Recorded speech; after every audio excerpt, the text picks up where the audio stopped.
माँ तुम्हारी सरस वाणी में मधुर अनोखे राज थे। स्नेह शक्ति शांति सुख के सब समाये साज थे। रागिनी मन भावनी, रागिनी मन भावनी, गूंजी वीणा तार में, गूंजी वीणा तार में। पालना माँ की अमर है। कि जाने न नजर पहचाने जिगर, ऐसी कौन सी चीज है, ऐसी कौन सी चीज है जिसको नजर नहीं देख सकती, लेकिन जिगर, जिगर कहो या बुद्धि से कहो, पहचानी चीज तो बुद्धि से जाती है ना, तो बुद्धि पहचानती है अथवा बुद्धि से जाना जाता है, आँखों से देखा नहीं जाता है। ऐसी कौन सी चीज है हमारे जीवन लाल जी? परमात्मा, हमारा परम पिता परमात्मा, जो इस आँखों से नहीं देखा जाता लेकिन बुद्धि से जाना तो जाता है ना, पहचाना तो जाता है ना। तो ऐसी चीज, आत्मा भी ऐसी चीज है, हम भी ऐसी चीज है, आँखों से नहीं देखी जाती है लेकिन बुद्धि से जानी जाती है। तो परम पिता परमात्मा और हम आत्मा ऐसी चीज है कि जिसको आँखों से नहीं देखा, आत्मा को भी आँखों से थोड़ी देखा जाता है लेकिन बुद्धि से जाना जाता है कि हाँ हम आत्मा है और उसी परम पिता परमात्मा की संतान है। ठीक है ना। अभी बाप ने बैठ कर करके ये बुद्धि भी, उसको पहचानने की राइट बुद्धि भी अभी उसने दी है, आत्मा ने बुद्धि नहीं दी है। इसीलिए आत्मा की भी पहचान परम आत्मा ने दी है। इसीलिए पहचान देने वाला वो बाप हो गया, क्योंकि आत्मा आत्मा को न आत्मा की पहचान न परम आत्मा की पहचान दे सकती है। क्यों भला? इसका भी कारण क्या है? क्योंकि हम सब आत्माएं जो है ना, हम सब अभी अननेजेड अथवा तमो प्रधान लॉस्ट स्टेज पर है। तो ये भी सृष्टि का जो चक्कर है ना, इसी रात को भी समझना है कि ये सभी आत्माओं का लॉस्ट स्टेज है, सबका है। इसी समय कोई भी नहीं कहेंगे कि हाँ कोई आत्माएं पवित्र है, भले कोई अच्छी आत्माएं है जिसको आज जो पाप आत्माएं है उसके भेद में उनको पवित्र कह सकते हैं, लेकिन पवित्रता की जो कंप्लीट स्टेज है ना, उसके भेद में नहीं कहेंगे कि हाँ वो जो कंप्लीट स्टेज की पवित्रता है वो अभी नहीं है। इसीलिए पवित्रता जिस चीज को कही जाती है उसका मतलब ही है कि कोई भी पांच विकार माया का बंधन न हो। लेकिन अभी सभी आत्माओं को बंधन तो है। मानो मिसाल तौर कोई सुनने वालों में ये विचार भी उठ सकता है, भाई आज बहुत अच्छे सन्यासी साधु कई हैं, भाई पवित्र गिने जाते हैं। हाँ, जो बेचारे एकदम जानते ही नहीं है, मानते ही नहीं है परमात्मा को, जिनके कोई कर्म ही अच्छे नहीं है, उनके भेद में तो फिर भी अच्छे कहेंगे जरूर, इसमें कोई बात नहीं है। परंतु फिर भी जो पूर्ण पवित्रता की स्टेज है उसके भेद में तो कहेंगे ना। क्यों कि देखो आज सन्यासी हैं, भला फिर क्या शरीर को रोग होगा तो ये भी तो कोई कर्म का हिसाब है, तो समझेंगे उनके आत्मा में विकारी दुनिया के इसका भी कोई अभी कर्म का हिसाब है, या कोई भी फिर भी शरीर छोड़ेंगे तो कहाँ जन्म। तो विकारी दुनिया में जो भी है ना, भले पवित्र आत्माएं भी हैं, परंतु कहेंगे कि वो आत्माएं सब जो है वो है अपवित्र। अपवित्र किस भेद में कि हाँ कुछ न कुछ अपवित्रता का उनमें है कर्म का हिसाब। जब ही है तभी तो फिर यहाँ है नहीं अपवित्र दुनिया में, तो फिर कुछ शरीर को होगा, या शरीर छोड़ेंगे तो फिर भी विकारियों के घर में जन्म लेंगे न, कहाँ जाएंगे हैं? जन्म लेने के लिए तो जरूर कोई या विकारों से ही जन्म लेंगे, विकारी कुल में जन्म लेंगे। तो ये भी तो सब कोई हिसाब किताब है ना। तो कहेंगे ना विकारी संबंध का कोई हिसाब किताब है। तो ये सभी बातें समझाती हैं कि अभी सब जो भी है ना सब आत्माएं कहा जाएगा तमोप्रधान। बाकी हाँ पवित्र आत्माएं जिनों की भी है हमारे पास हिस्ट्री कि भाई देवताएं वो न शरीर हाँ विकारवश न शरीर विकारवश लेते थे, न कोई जीवन में विकारों के कर्म का हिसाब किताब भोगते थे। तो उसके पास कोई विकारे खाते की भोगना नहीं थी ना। तो वो आत्मा भी पवित्र, शरीर भी पवित्र। हाँ सन्यासी साधु कहेंगे उनकी आत्मा कुछ पवित्र जरूर है, लेकिन शरीर तो पवित्र नहीं ना, क्योंकि शरीर फिर भी विकारी बीज का, और फिर भी उसी कारण कुछ न कुछ रोग आदि रहता है। तो कोई कर्म का हिसाब है ना। तो ये सभी चीजें समझने की हैं कि इस समय कंप्लीट जो पवित्रता है ना स्टेज, वो कोई की भी नहीं कही जा सकती है।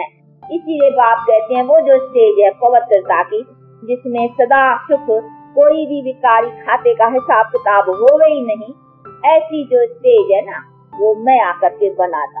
इसीलिए कहते हैं उसकी परिचय और ऐसी स्टेज बनाना ये भी मैं आत्मा को सिखाता हूँ, और मेरा भी जो परिचय है कि मेरे से तुम क्या पावर लियो वो भी मैं आकर करके समझाता हूँ। तो मैं अपना परिचय बाप कहता है और तेरा परिचय, तेरी कंप्लीट स्टेज कौन सी है उसको कैसे प्राप्त करो, ये दोनों ही बातें मैं समझाता हूँ। यानी तेरा भी परिचय मेरा भी परिचय बाप कहता है। तो दोनों का परिचय मैं दे सकता हूँ, बाकी आत्मा कंप्लीट नहीं दे सकती है न कंप्लीट बना सकती है। तो ये सभी चीजें भी समझने की है ना, इसीलिए कहते हैं मेरा परिचय मैं आकर के देता। तो अभी देखो परिचय, बाप भी परिचय देता है, नॉलेज देता है। बाकी ऐसे नहीं कि हाँ हम देखें, जैसे कहीं आश रखते हैं ना कि हम उसका साक्षात्कार करें देखें। तो बाप कहते हैं कि नहीं, आँखों से, इस आँखों से तो देखने के लिए चलो भले दिव्य दृष्टि से देखो भी, परंतु फिर भी क्या होगा, देखा पर तो उसका परिचय चाहिए ना। हाँ हम अगर कोई चीज ये रखा है हमारे आगे हम देख रहे हैं, लेकिन हमको इसका नॉलेज नहीं होगा तो ये भाई क्या करने की, इसमें आवाज भरना है या पता नहीं ये कुछ है, ऐसे ही देखने का कोई यहाँ कुछ है या क्या करे, कुछ मालूम न हो, उसका ज्ञान न होगा तो काम में आ सकेंगी चीज, आएंगी नहीं। इसका नॉलेज चाहिए, ये कैसी यूज की जाती है, इसे क्या फायदा लेना होता है, ये कैसे काम की चीज है, ये क्या है। जब ज्ञान होगा उस चीज का तभी हमारे पास उसकी वैल्यू है। तो परिचय नॉलेज, बाकी देखने से तो कोई यहाँ ऐसे नहीं है कि देखने से बस हो जाएगा। इसीलिए बाप कहते हैं मेरे भी देखने से क्या, मेरे देखने के बाद भी तुमको उस चीज का ज्ञान चाहिए ना। तो ज्ञान माना ही परिचय, नॉलेज, समझ, ये सारा मदार हो गया नॉलेज के ऊपर, परिचय के ऊपर। तो अभी बाप कहते हैं मैं तुमको अपना पूरा पूरा परिचय नॉलेज दे रहा हूँ कि मैं क्या हूँ, मेरा कर्तव्य, मेरा नाम, मेरा रूप, मैं किस धाम का निवासी हूँ, तुम भी किस धाम की निवासी हो, कहाँ से आती हो, और तेरा भी कैसा स्टेज बाय स्टेज ये सारा चक्कर है वो बैठ करके समझाता। तो अभी तेरा भी चक्कर चढ़ती कला पूरा हुआ, अभी उतरती कला भी पूरा होने पर है, अभी फिर चढ़ती कला की वारी है। तो उतरती कला, चढ़ती कला, ये सभी हिसाब समझने हैं। 4 युगों में 2 युग है चढ़ती कला के, 2 युग है उतरती कला के। उतरती कला को भक्ति मार्ग कहेंगे, और भक्ति मार्ग में जब शुरू होता है तो वो उतरती कला भी शुरू होती है, इसीलिए उतरती कला शुरू होती है तो उसको कहेंगे तो सही ना उतरती कला। तो भक्ति मार्ग साइड हो गया उतरती कला, और वो हुआ गया चढ़ती कला। तो ये हिसाब है सारा चक्कर का, इसमें भी किसी को मूंझने की बातें नहीं है कि नहीं भाई भक्ति उतरती कला कैसे, नहीं, ये भी समझना है कि भाई गति, सदगति और दुर्गति 3 स्टेजेस है आत्मा की। गति किसको कहेंगे, ये आते हैं जो रोज समझते हो, गति किसको कहेंगे। अच्छा पूछे पेशे जी आप बताइए गति माना, जी जी नहीं, अभी गति किसको कहेंगे? चलिए जी हम पूछते हैं, देखे पूरा ख्याल में आए। हमारे शंख जी बताओ, गति मुक्ति को, मुक्ति माना वैकुंठ में जाना, स्वर्ग में जाना। अच्छा चलो, और हमारे ये तो रोज नहीं आते, हमारे वेंसी लाल आते रोज, आप बता सकते हैं? जीवन में नहीं आवे, उसकी गति हो गई। अच्छा, और कौन है? देखे माताओं में से पूछे, देखे हमारी सीता, आप बताइए गति माना? पुराने सही होती है इसने तो काम ही पूरा कर दिया। अच्छा हमारी राधे आप सुनाइए, गति का माना?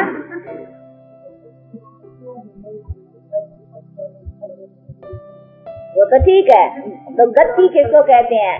गति और सदगति में कुछ फर्क है? शांति धाम में बैठना उसको गति कहते हैं, और सदगति? अच्छा, तो सदगति माना जीवन में आकर करके जो हमारी सतयुग की स्टेज है, जीवन में मुक्त यानी जीवन में दुख से मुक्त, और गति माना दुख और सुख से मुक्त, जहाँ हम आत्माएं निराकारी दुनिया में रहती हैं।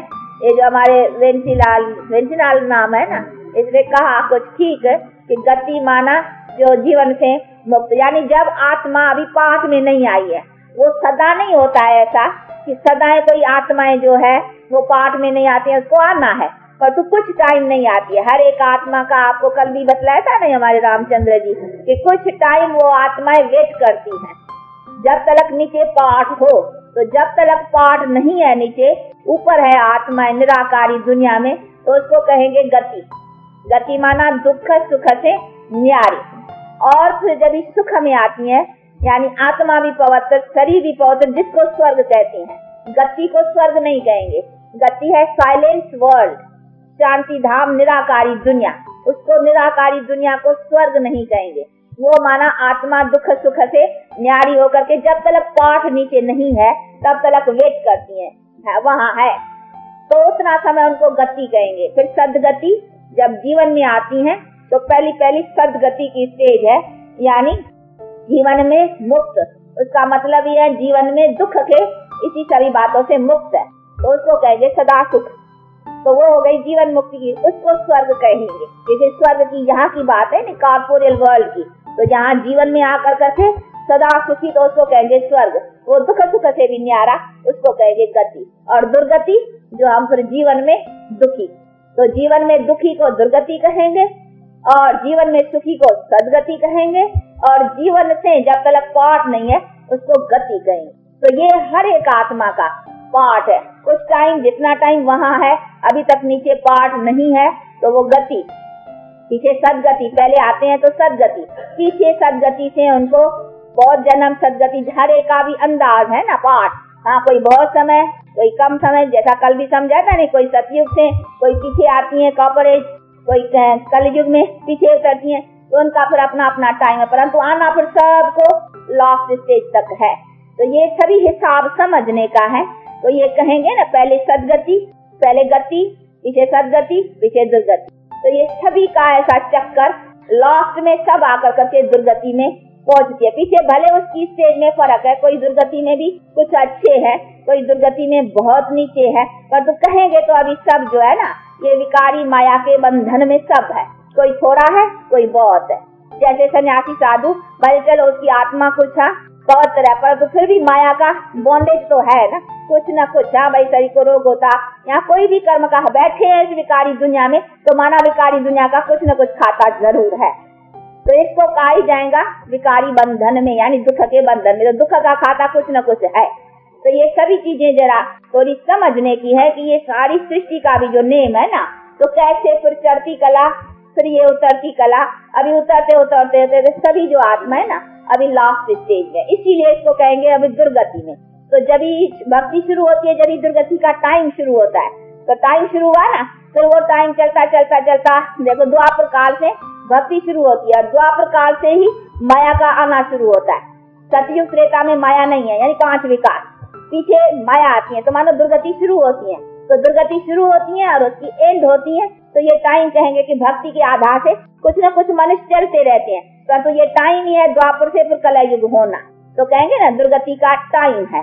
तो इसी हिसाब से कहा जाता है भक्ति तो वो साइड ही है, 2 युग जो है द्वापर और कलयुग वो दुर्गति की है और सतयुग और त्रेता जो है ना वो सदगति की है। तो ये हिसाब समझने का है। इसी में कोई ऐसे नहीं कि कभी कभी हम कह देते हैं ना भाई भक्ति तो दुर्गति, कहीं समझते हैं भाई भक्ति को दुर्गति नहीं, भक्ति का टाइम ही जो है ना वो जब भी दुर्गति का टाइम है तभी हमारा द्वापर से कलयुग होना ही है। तो हमारा उस समय उत्तरती कला का टाइम है, पीछे फिर चढ़ती कला का टाइम आता है। तो सतयुग और त्रेता फिर हम चढ़ते हैं। तो ये हिसाब समझने की है। ये तो इस झाड़ में बहुत अच्छी तरह से समझाया हुआ है।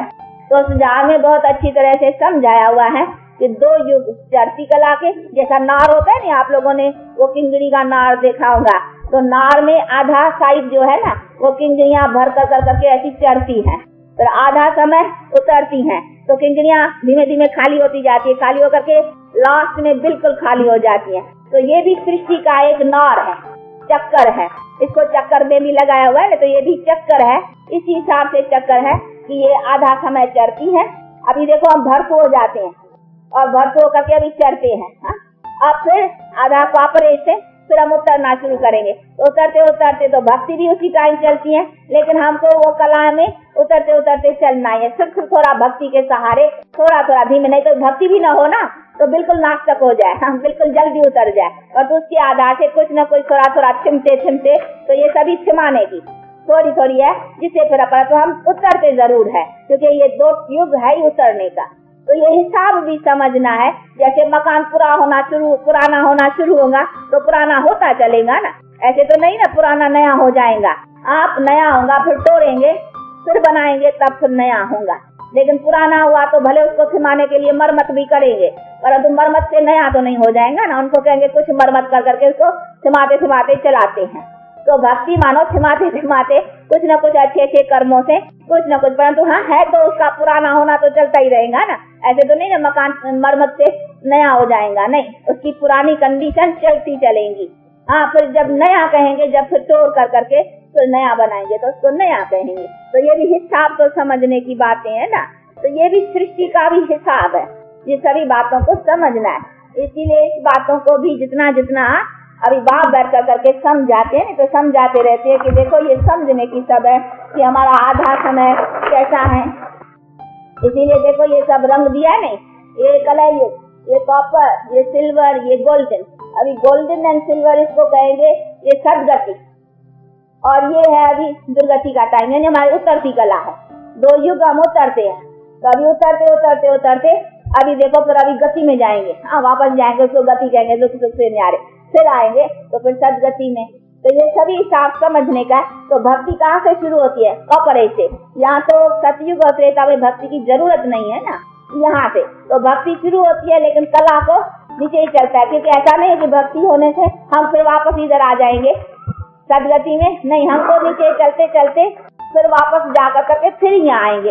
ये चक्कर का नेम है, ऐसे नहीं है जैसे बतलाए ना मकान कोई मरम्मत से नया हो जाएगा, नहीं, हाँ टेम्पररी कुछ थिमाते, परंतु पुरानापन तो चलता ही रहेगा ना। तो ये सभी थोड़ी चीजों को समझना है। इसी तरह से ये सृष्टि का भी एक नार की तरह से इसको कहा जाता है, किंगनी का नार। ये भी जो सभी बनाए हुए है ना, देखो कई नार स्वास्तिका के रूप में भी होते हैं, जैसा स्वास्तिका होते हैं ना, स्वास्तिका देखे ना वो गणेश के पुजारी निकालते हैं।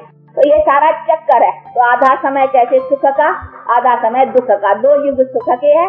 सुख में भी फर्क है, सतयुग का सुख ऊंचा, फिर त्रेता में 2 कला कम, थोड़ा थोड़ा आस्ते आस्ते आस्ते कम, परंतु है सुख का। ऐसे नहीं है कि कम माना उसमें दुख आ जाता है, दुख का नाम निशान नहीं है। फिर त्रेता के बाद में द्वापर से थोड़ा दुख शुरू होता है, तो पहले थोड़ा आस्ते आस्ते आस्ते आस्ते आस्ते बढ़ता जाता है, ताक कलयुग करके होता है। तो ये देखो चक्कर में, ये देखा स्वास्तिका, ये फिर चक्कर में, इसीलिए तो ये नार ऐसा चलता है। तो अभी जो है कि अभी देखो ये अभी उतरती कला जो है ना, वो उतरती उतरती उतरती अभी आकर पूरी हुई है। अभी फिर चढ़ती कला, तो ये सभी चीजों को अच्छी तरह से समझना है कि अभी हम वो चढ़ती कला के लॉस्ट में, अभी हमारी ये चढ़ती कला जिसमें हम अभी चढ़ कर करके अथवा हमारी आत्मा अभी ऊंची जाती है। तो ये सभी हिसाब को बातों को समझने का है। इसीलिए कहेंगे तो सही ना, जब ये भक्ति मार्ग शुरू होता है तो भाई उसी टाइम दुर्गति है, यानी मनुष्य की दुख की अवस्था है। दुर्गति का दूसरा कोई अर्थ नहीं है, माना हमारी जो सुख की स्टेज है वो नहीं है, हमारी दुख की स्टेज है। तो वो टाइम दुख का है, इसीलिए दुख को हम अपना कुछ न कुछ सिमाने के लिए ये थोड़ा बहुत कुछ भक्ति या फलाना इनका कुछ न कुछ उससे अलग काल की सुख की प्राप्त तो अलग काल की हो गई, और यहाँ हो गया सदा काल की, जो फिर बाप आकर करके हमारी गति कर करके फिर हमको दो। तो गति और सदगति देने वाला हो गया परमात्मा। तो ये चीजें भी समझने की है। गति माना निराकारी दुनिया में जहाँ आत्माएं जाती हैं, जहाँ न दुख न सुख, उसको कहेंगे गति। और फिर सुख में आते हैं तो स्वर्ग कहेंगे, वैकुंठ स्वर्ग सुख को कहेंगे। और हमारी गति निराकारी दुनिया को वैकुंठ नहीं कहेंगे, तो निराकारी दुनिया को वैकुंठ नहीं, स्वर्ग नहीं कहेंगे। स्वर्ग माना जहाँ सुख है, तो स्वर्ग इधर है दुनिया में, और वो निराकारी दुनिया उसमें कोई स्वर्ग नहीं कहेंगे। तो ये भी अक्षरों को भी समझना है। स्वर्ग माना निराकारी दुनिया में हम जहाँ आत्माएं जाती हैं वो स्वर्ग नहीं है, तो ये भी हिसाब को निराकारी साइलेंस वर्ल्ड कहेंगे, इनकॉर्पोरियल वर्ल्ड। तो इनकॉर्पोरियल वर्ल्ड को स्वर्ग नहीं कहेंगे, स्वर्ग कहेंगे या सुख की दुनिया में जब यहाँ हम जीवन मुक्त है। तो ये भी सभी बातें समझ, ऐसे नहीं कि मुक्ति जीवन मुक्ति एक ही बात है, गति सदगति एक ही बात है। मुक्ति माना मुक्त यानी पाठ से शरीर से ही मुक्त, और जीवन मुक्त माना जीवन में दुख से मुक्त। तो फर्क है ना, वो है शरीर से यानी पाठ ही नहीं है, पाठ से ही मुक्त है सब तलक, और वो है जीवन में दुख से मुक्त, उसको कहेंगे जीवन मुक्त। और फिर जीवन बंध, जीवन बंध माना दुर्गति, जो जीवन हमारी बंधा है माने में कर्म के बंधन के चक्कर में चलती है। अभी देखो कर्म के बंधन के चक्कर में है ना, तो ये सभी चीजों को अच्छी तरह से समझना है। तो ये हिसाब है सारा संसार का, हमारे सारे चक्कर का, जिसको जान कर करके बाप कहते हैं अभी देखो तुम्हारा कौन सा अभी स्टेज आने का, अब तो सभी को गति में जाना है यानी मुक्त होना है। अब तो सबका पाठ पूरा होता है, सदगति दुर्गति अभी सब पूरा हुआ, अभी तुमको मुक्त होना है। अर्थात अभी जाना है अपने जहाँ से नंगे आए, नहीं कहते ना नंगे आए नंगा, यानी आत्माएं जहाँ से पहले ये शरीर नहीं था, तो अभी जैसे शरीर नहीं था आई थी पहले, अभी शरीर नहीं है, फिर वो हो कर करके जाना है। इसीलिए कहते हैं इसे डिटैच हो जाओ, ये देह से देह के सर्व संबंधों से डिटैच हो जाओ, क्योंकि ये अभी शरीर तुम्हारे ये 5 विकारों के हिसाब से बने हुए ना, अभी तो इससे डिटैच हो जाओ। तो डिटैच होकर करके फिर जो तुम शरीर लेंगे ना, वो तुमको फिर सदा सुख के शरीर मिलेंगे। इसीलिए बाप कहते अभी जैसे नंगे आए वैसे नंगे जाना है, यानी प्लेन आत्मा होके जाना है। इसीलिए अभी इससे अपना देह से देह के सर्व संबंधों का अभी बुद्धि हटा, तो ये है उसका फरमान। इसीलिए बाप कहते अभी इसी फरमान को समझ कर करके अब उसी का पुरुषार्थ रखो। तो अभी हमारा पुरुषार्थ अर्जुन को भी कहा है गीता में, ये अशरीरी हो जा। देखो गीता में भी करके अशरीरी हो जा। अशरीरी का मतलब है तू असल में आत्मा शरीर धारण करने वाली नहीं, पहले तो तुम अशरीरी थी ना, यानी शरीर नहीं था, पीछे शरीर लिया है। तो अभी फिर भी अशरीरी हो जा, यानी शरीर से डिटैच हो जा। तो तू पहले से ही डिटैच हो जाएंगे तो तेरी बुद्धि शरीर से निकल जा करके हाँ अशरीरी अवस्था में रहेंगी, तो फिर अंत मते तो गते ऐसी अवस्था को जाकर के पाएंगे। कहा भी जाता है ना अंत मते तो गते। तो अभी बुद्धि तू वो लगा अंत के मत की कि मैं प्लेन था यानी आत्मा, अभी फिर मुझे प्लेन हो जाना है, अर्थात इस शरीर से डिटैच। तो अपनी आसक्ति इस शरीर देह के इससे सब निकाल, काने से ममत निकाल, अपने को अशरीरी समझ। ये मामा काका चाचा बाबा ये देह के संबंध से भी बुद्धि हटा, ये सब से बुद्धि हटा करके मेरे मन को मेरे में लगा। क्यों कहा मन मना भव, देखो है भी उसमें ना, मन मना भव तो मध्याजी भव, अर्थात निरंतर मन को मेरे से लगाने से तुम फिर जाकर करके ऐसा जो शरीर है, ऐसा जो सुख का है ना, वो प्राप्त करेंगे। तो ये सभी हिसाब है करके कि अभी तुम शरीर भी सुख का कैसे लियो, वो तभी लेंगे कि अभी जब शरीर से डिटैच हो जाएंगे। इस शरीर से डिटैच हो जाओ तो फिर तुमको शरीर पीछे जो मिलेगा ना, वो सदा सुख का मिलेगा, क्योंकि ये दुख के उसे बंधन से तेरी बुद्धि निकल जाएगी ना। तो ये सभी बैठ करके नॉलेज आप समझाते हैं कि अभी तुम्हारा क्या स्टेज है। तो इन्हीं सभी बातों को भी अच्छी तरह से समझने, ये समझने की नॉलेज है, जिसको समझना है बात में, बाकी किसी को कहना नहीं है। ऐसे भी हम देखो बहुत यहाँ हम कहते भी हैं कि कभी भी किसको ऐसे मत कहो कि हाँ भाई ये भक्ति मत करो, हाँ नहीं, ऐसा किसको कभी नहीं। ऐसे भी ना हो बेचारा भक्ति भी छोड़े, ज्ञान भी न दे सके तो नास्तिक हो जाएगा। हाँ, तो किसको नास्तिक थोड़ी बनाना है, नहीं, नास्तिक से तो फिर भगत अच्छा। परंतु हाँ फिर भी कहा हुआ है ना, भक्ति से ज्ञान श्रेष्ठ है। परंतु किसको ऐसा नहीं कहना है ये तो भक्ति न करो, क्योंकि हाँ बुरी बात किसको कहेंगे, भैया ये क्रोध मत करो, ये विकारों में मत जाओ, हाँ वो तो बुरी बात है ना, तो बुरी बात के लिए हम छुड़ा सकते हैं, बाकी अच्छी बात क्यों छुड़ाए। हाँ जब इस समझ आ जाएंगी ना अपने आप, इस अच्छाई से ये अच्छाई श्रेष्ठ है, जब उसको पकड़ेंगे तो आप पीछे छोटे बचपन की जो है ना बातें वो अपने आप छूट जाए। जैसे बच्चा होता है ना तो छोटेपन में खिलौने से खेलेगा, हाँ पर समझ आती जाएंगी तो वो छोटेपन के खेल पास अपने आप छूट जाएगा। तो हमारे में देखो ज्ञान नहीं था तो हमारे में भी ये छोटापन था, हम वही ठाकुर खिलौने फलाने, हाँ ये भगवान के लेकर के उसको कपड़ा पहनाना खिलाना ये करना, जैसे बच्चियां होती है ना गुड़ियों का खेल करते हैं, तो जैसे यहाँ नहीं ज्ञान था तो ये था। अभी समझ आइए तो हम कहते हैं खुद चैतन्य में प्रैक्टिकल में देवता बने ना।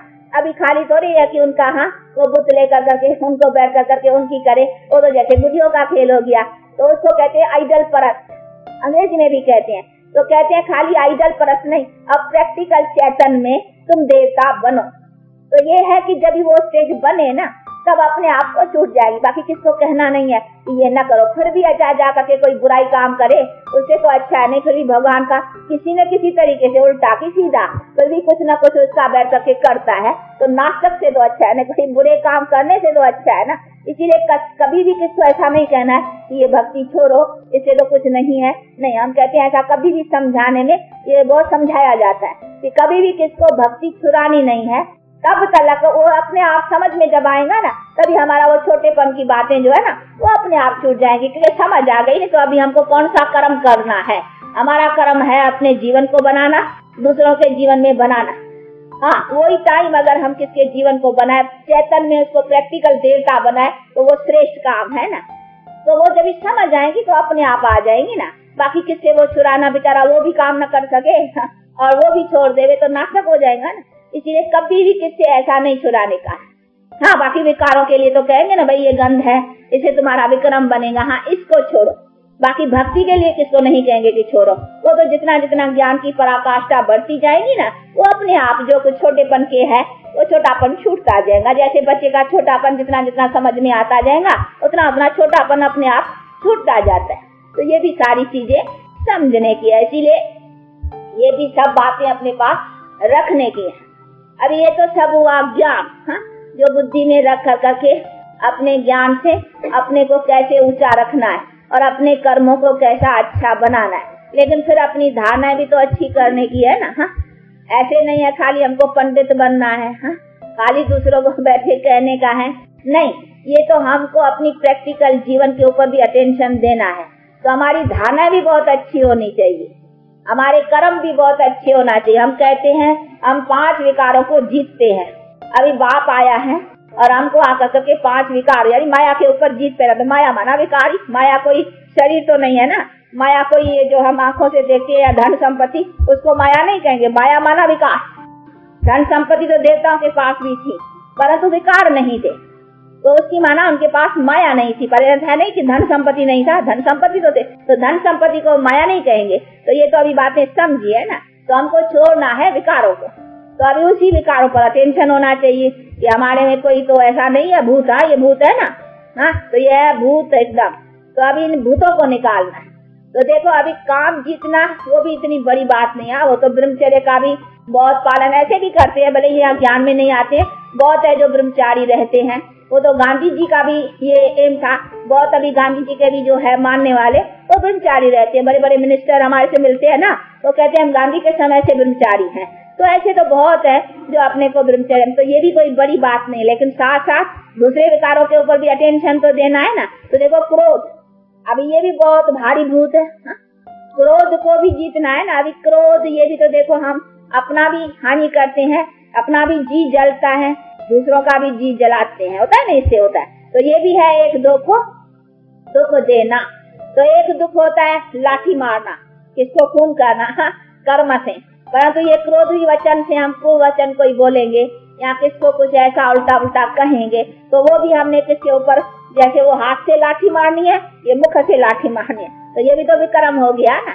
तो हमको अपने वचनों के ऊपर भी, बोल के ऊपर भी अटेंशन देना है कि हमारा बोल किसी को कोई दुख तो नहीं देता है। तो एक है हाथ से, भाई मैंने मारा थोड़े, मैंने खून थोड़े किया, मैंने कोई पाप थोड़े किया, परंतु ये जो वचन से या जुबान से किसको मारा, किसको दुख दिया, तो ये भी तो दुख हो गया ना।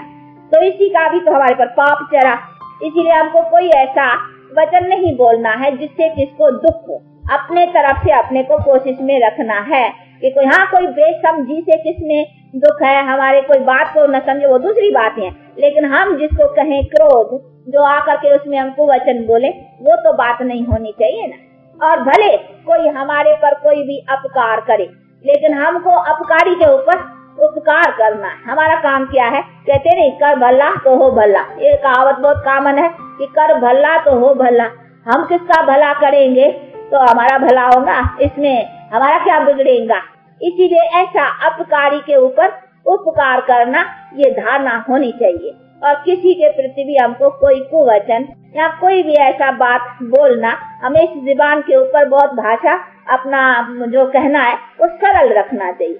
ऐसी कोई नहीं है कि कम ज्यादा जैसे आवे वो बोल देवे, नहीं, उससे कोई दूसरे को नुकसान हो जाए या कुछ उसको, तो देखो उसके नुकसान का हमारे को भी लगेगा। जैसे हम कहते हैं कि फायदा भी हमको मिलता है, कोई से हम अच्छी करते हैं सर्विस, तो भाई उसका फायदा मिलता है। तो कोई डिसर्विस करेंगे तो किसको हानि पहुंचाएंगे तो उसका नुकसान भी तो मिलेगा ना, कि नुकसान नहीं मिलेगा। तो ये भी सभी चीजें हैं जिसमें हमको बैठ कर करके हर बात में समझ, अपने एक एक अक्षर के ऊपर, बोल के ऊपर अटेंशन देना है कि मेरे बोल से कोई को दुख तो नहीं पहुंचा।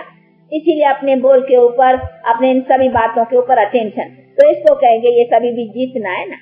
तो नहीं ऐसे क्रोध में टेम्पर लूज होकर के या हम किसी के लिए कुछ भी कह दे या किसको कोई दुख की बात पहुंचा दे, नहीं। अभी तो नॉलेज है, नहीं समझ मिली है, तो ये सब जो यहाँ आते हो, क्योंकि आते हो आप लोगों को शिक्षा ले रहे हो, तो हक है सभी बातों का समझाने का। तो भाई ये सभी चीजें धारणाओं में रखने की हैं। तो यही बातों के लिए तो यहाँ आते हो ना। बाकी ऐसे थोड़ी है कि यहाँ आओ, काली बसा घंटा आधा टाइम दिया, आप फिर जैसे हो वैसे हो, नहीं तो फिर आने का फायदा ही क्या है। फायदा यही है कि इन 5 विकारों को कैसे जीते, तो उसके ऊपर ध्यान रखना चाहिए। कंटो ऐसे नहीं हमारा स्वभाव है, हमारी आदत है या हमारा ऐसा नहीं, उस आदत के ऊपर तो अपना कंट्रोल देना है ना। तो अटेंशन, और अटेंशन के लिए युक्ति भी बाप बतलाते हैं कि बच्चे कैसे अटेंशन रखो।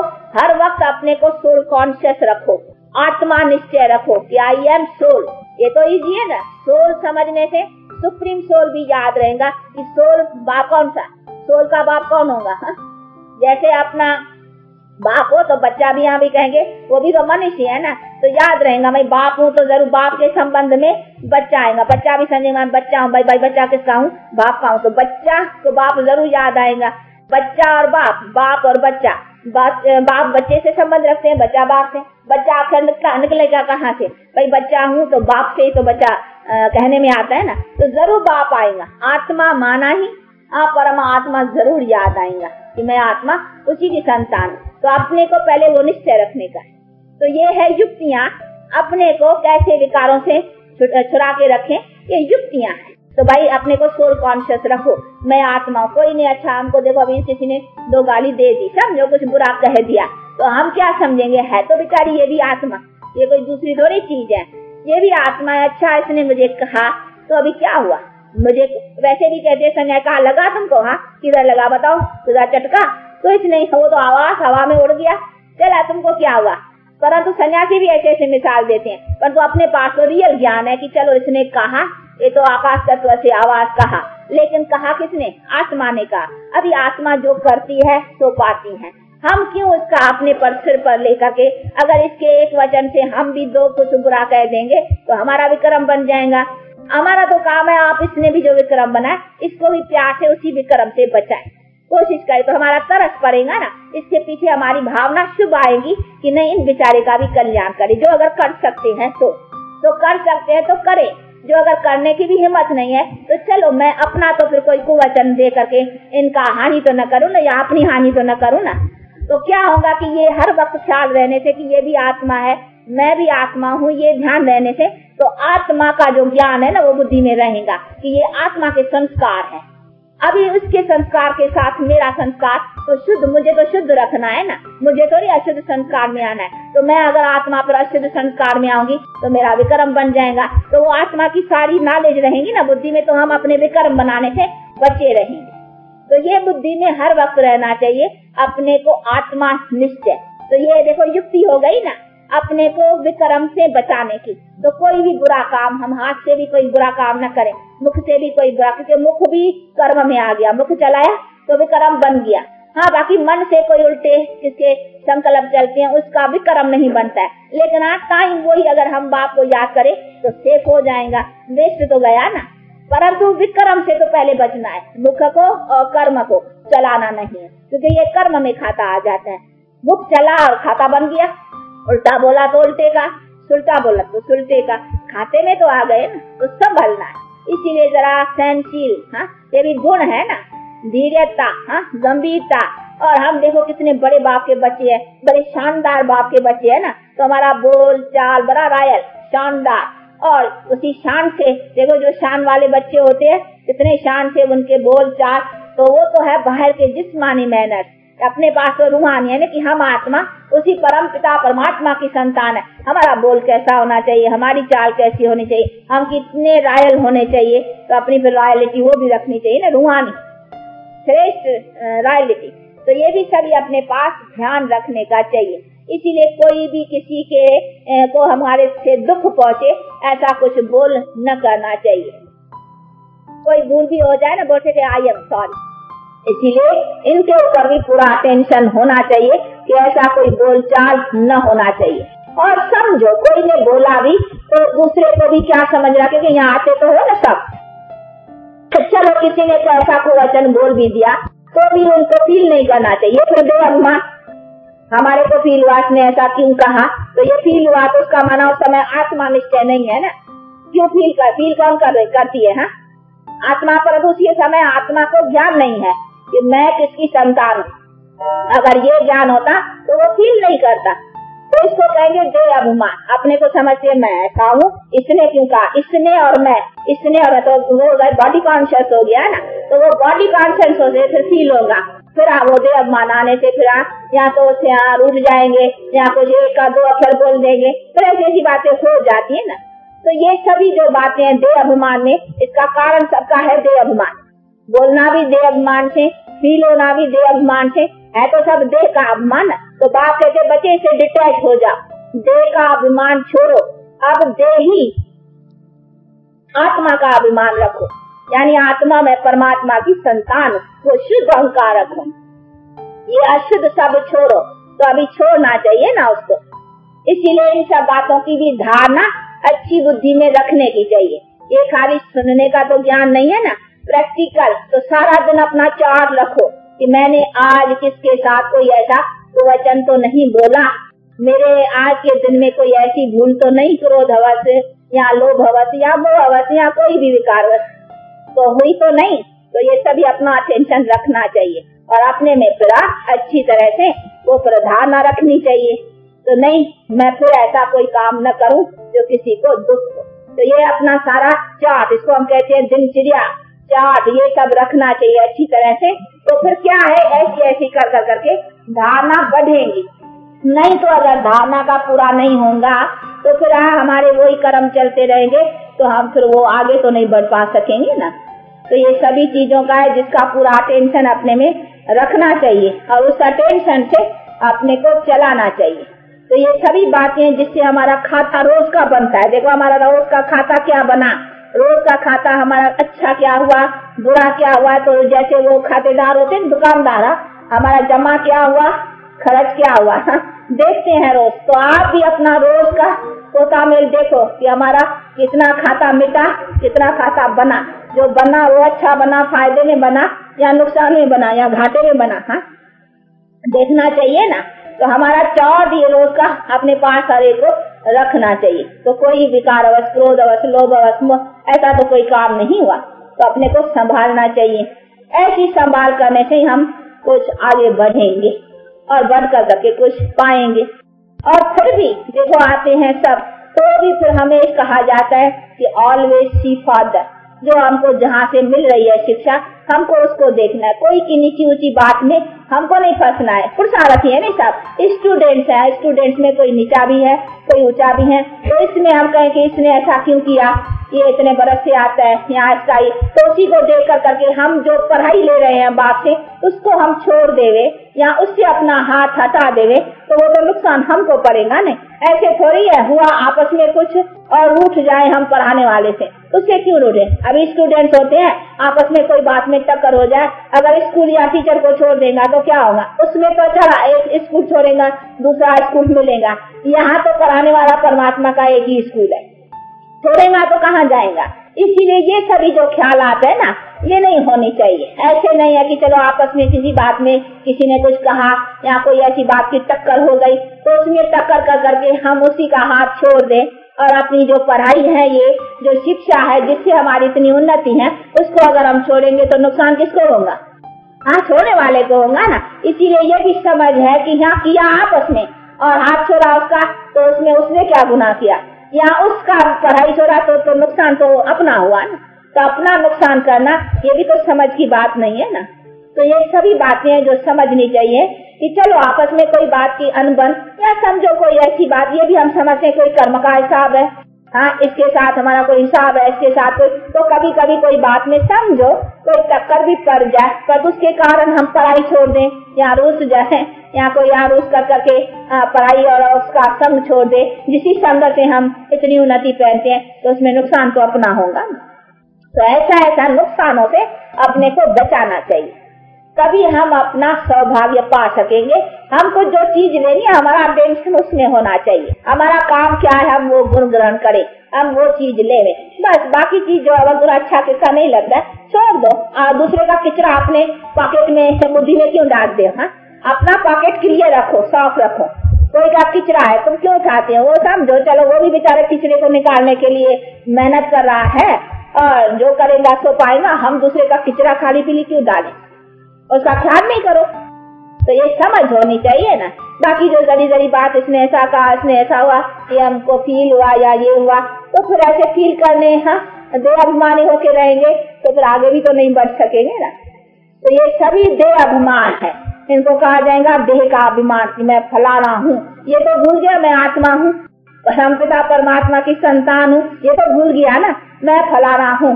कोई मुझे ऐसा कहा, इसने ऐसा हुआ, तो फिर ये तो देह का वन, तो इससे कोई विक्रम भी नाश नहीं हुए और पाप बनते चलेंगे। तो ये है सभी पाप बनाने की बातें। और पापों से छूटने की बात फिर ये है कि हमको देही अभिमानी यानी आत्मा निश्चय, और हम परम पिता की संतान, हम काहे के लिए किसी का ये सब किचरा अपने पास डालें। तो उसी में हम साफ होते जाएंगे और साफ होते निकल पड़ेंगे बाहर, हाँ किचरे से एकदम। नहीं तो इस कीचड़ में किचरा और जमा होता जाएगा और दुखी होते जाएंगे। तो ये भी सभी चीजें है ना जिसको अच्छी तरह से समझना है। ये है शिक्षाएं, जिसको भी अपने पास अच्छी तरह से रखना है और इसी से तो अपने को बनाना है ना। बाकी तो ज्ञान समझा, चलो ज्ञान भी किसको कोई समझा जाएगा, लेकिन प्रैक्टिकल धारना चाहिए ना। देह अभिमान छूटना चाहिए, अशुद्ध अहंकार है ना, ये पहला ही चला, वो निकलना चाहिए और उसके साथ सभी विकारों को उसके ऊपर अटेंशन रखना चाहिए। तो ये सभी चीजें हैं जिसको अच्छी तरह से धारणा में लाना चाहिए। एक क्रोध भी एक बहुत बड़ी है, ब्रह्मचर्य का भी पालन कर जाएंगे, लेकिन क्रोध की है ना उसमें भी पूरा अटेंशन चाहिए कि हाँ क्योंकि उससे नुकसान बहुत करते हैं। अपना भी देखो आएगा कोई क्रोधी होगा तो पहले तो अपना जी जलेगा, अपने के अंदर होगा, फिर दूसरे को ठोकेगा कुछ तो उसका भी जी जलाएगा। तो अपना भी जलाना दूसरे का भी जलाना फायदा ही क्या है। तो ये हानि है। तो ये हानिकारक जो बातें है ना उससे छूटना चाहिए। ये दुख देना ये पाप है। तो ये सभी पाप कर्म से अपने को बचाना है, तभी तो हम पापों से मुक्त होंगे ना। नहीं तो पाप बनाते जाएंगे और सभी ज्ञान में होते अगर बनाते हैं तो उसका 100 गुना 10 गुना ज्यादा दंड पड़ता है। समझदार अगर कोई बुरा काम करेगा ना तो समझू के ऊपर दंड ज्यादा है। बेसमझ है भाई कहेंगे है बेअकल बेचारे को पता ही नहीं है तो उसके लिए इतनी कोई बात नहीं है, लेकिन समझदार के लिए तो सजा है नहीं बहुत। तो समझदार को तो और ही खबरदार है ना। तो अभी आप समझदार बनते हो ना, हाँ, समझदार के बच्चे समझदार हो, तो अभी जब समझ मिली है तो खबरदार है ना। पर तो उसका ये मतलब नहीं है तो उसे बेसमझ रहे तो अच्छा ही है नहीं, बेसमझ है तो उसमें तो पापों में पड़े ही रहेंगे ना। वो तो धर्मराज के डंडे खाने ही पड़ेंगे, खाते ही रहेंगे।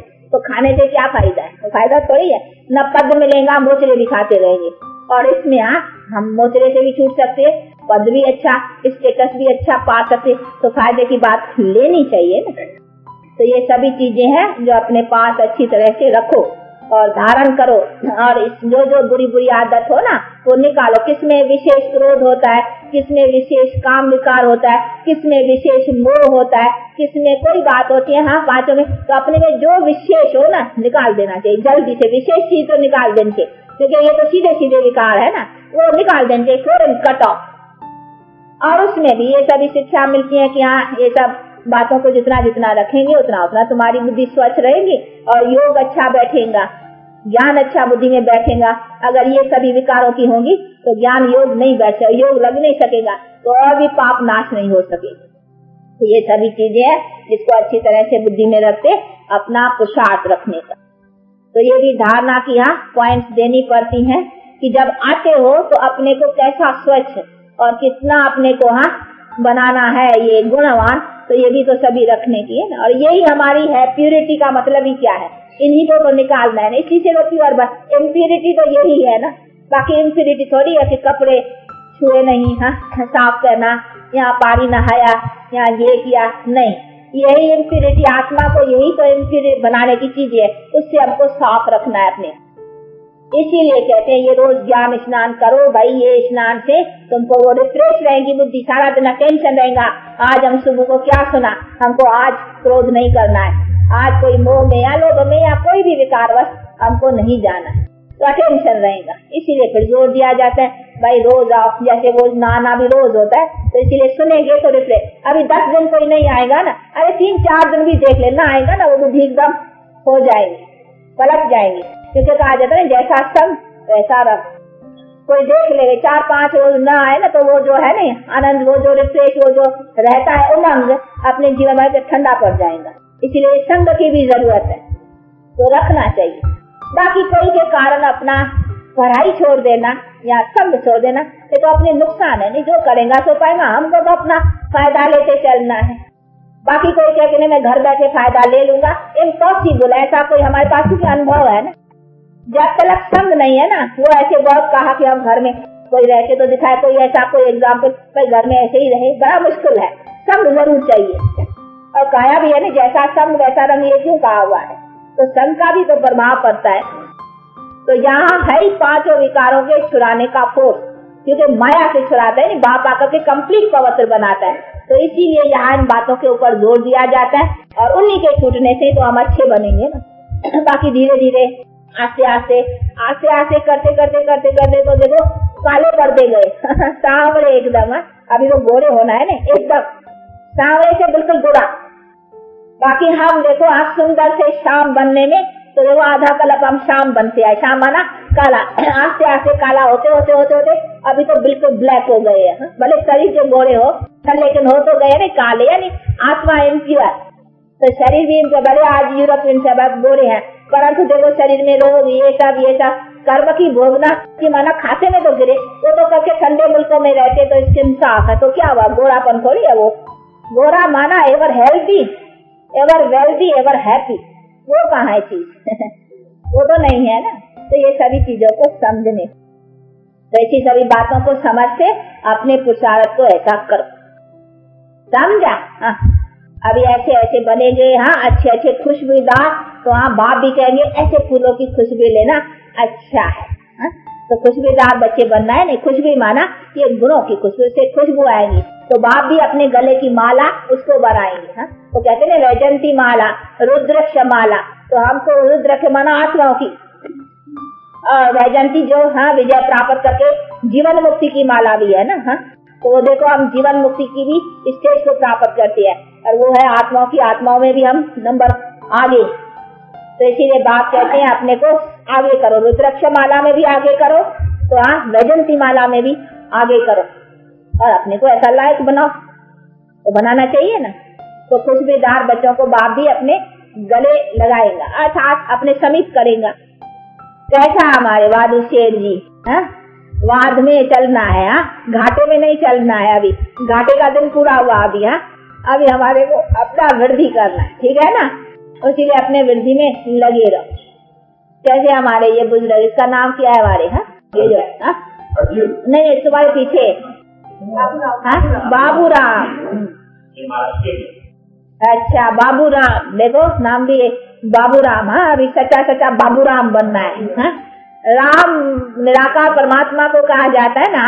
अभी बाप तो वो है, लेकिन मास्टर को भी कहते हैं ना, फलाना भाई इसका बच्चा है तो मास्टर फलाना, तो वो भी अभी सच्चा सच्चा उसका बच्चा बनना है। बहुत अच्छा है। अच्छा अभी टाइम भी हुआ है, आप लोगों को थोड़ा टाइम पर छोड़ते हैं, छुट्टियां बुट्टियां नहीं है, पता नहीं बच्चों के शायद इम्तिहान है या क्या है, तो थोड़ा अपने और संभालना है, घर गृहस्थ का भी संभालना ही है। ऐसे तो नहीं ना, दोनों काम करना है, परंतु श्रेष्ठ कर्म से करना है। वो कामन गृहस्थी तो चलाई, वो तो जानवर पक्षी पशु भी चलाते हैं, लेकिन अपने कर्म को श्रेष्ठ रख करके चलाना, तो कर्म श्रेष्ठ को भी सीखना है, नहीं समझना है कि सबसे श्रेष्ठ कौन सी चीज है, उसी को लेकर के चलने से हमारी प्रवृत्ति का आदर्श ऊंचा रहे, तो वो भी बनाना है। अच्छा ऐसा बाप और दादा जिसका बैठ कर करके हमको आदर्श दिखलाते हैं कि यहाँ किस तरह से मनुष्य को क्या करने का है, तो ऐसा अपना आदर्श बनाना है। तो बाप और दादा और माँ की मीठे मीठे बहुत अच्छे सपूत ऐसे समझदार और सियाने और कोई भी पाप कर्म न करने का ये अपना पूरा रखना चाहिए दृढ़ता। ऐसे जो बच्चे हैं, ऐसे बच्चों के फिर याद प्यार और गुड मॉर्निंग और good day, good evening, every time good रखने का ख्याल रखना है, क्योंकि बैड माया बैठी है ना, तो उसे संभलना है। अभी बैड है तो गुड भी नाम है, पीछे गुड बैड दोनों नहीं होगा। नहीं हम सतयुग में अपने को कहेंगे हम गुड रखे, भाई बैड है थोड़ी, जो गुड तो है ही गुड, उसमें ये ख्याल नहीं रखना पड़ेगा। अभी ख्याल रखना पड़ता है, क्योंकि अभी माया का राज तो है ना, अभी पिछाड़ी है उसकी और उसका फोर्स भी है, इसीलिए संभलना। और सारा दिन अपना जो अच्छे है ना वो रखो अपने पास, डायरी चार्ट सारा अपना देखो, याद का भी वो टेम्परेचर देखो कि हम सारा दिन में कितना परमपिता परमात्मा को याद किया, और सारे दिन में कौन सा कर्म हमने रॉन्ग किया, कौन सा राइट किया, तो नोट रखना चाहिए। तो ध्यान रहेगा कि फिर हम ऐसा न करें। तो ये सब कीचड़ पट्टी तो निकालने की है ना। अच्छा चलो।